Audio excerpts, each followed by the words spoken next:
সালামু আলাইকুম। কিছুদিন আগে পাথর মেরে একটা লোককে হত্যা করা হয়েছে।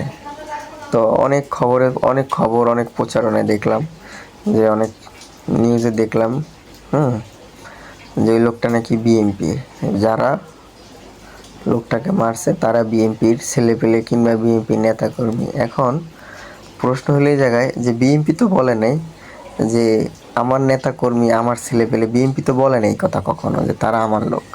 আর হোক না বিএনপি আমি করতেই পারি ভাই, তাই আমি অপরাধ করবো দিয়ে কি বিএনপি আমার ছাড় দিবে? বিষয়টা এমন কিন্তু না।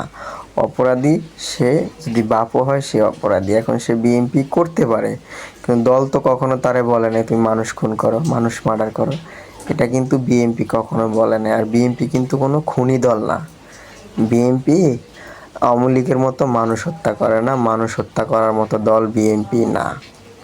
এখন মূল বিষয় হয়েছে যে সে বিএনপি হোক কিংবা যে কোনো দল হোক, সে তো অপরাধী। তাকে পুলিশ কেন ধরে না? পুলিশ কি আঙুল চষে? তাকে তো পুলিশে ধরা উচিত।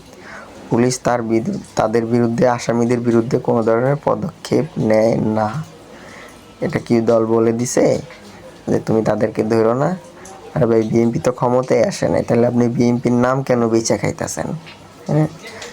শুধু আপনি আরেকজনের কেন নাম ব্যবহার করতেছেন যে সে বিএনপির ছেলেপেলে? হোক না বিএনপির ছেলেপেলে, বিএনপির সাপোর্ট করতে পারে। এখন বিএনপির সাপোর্ট করছে দেখে সে অপরাধী, সে সাজা পাইব না? অবশ্যই সে সাজা পাবে। কোনো বিএনপির কোনো বড় পোস্টের নেতাকর্মী কি বলছে যে না তাকে সাজা দেওয়া যাবে না? এটা বলে নাই। বিএনপি বলছে যে সে যেই হোক না কেন সে সাজা অবশ্যই পাবে, অপরাধী। তাকে না ধরে আপনি ঢোল পিটাচ্ছেন সে বিএনপি করে, এটা তো হয় না দাদা। সে মানুষ, অপরাধ করছে, সাজা পাবে, এটাই মূল বিষয়।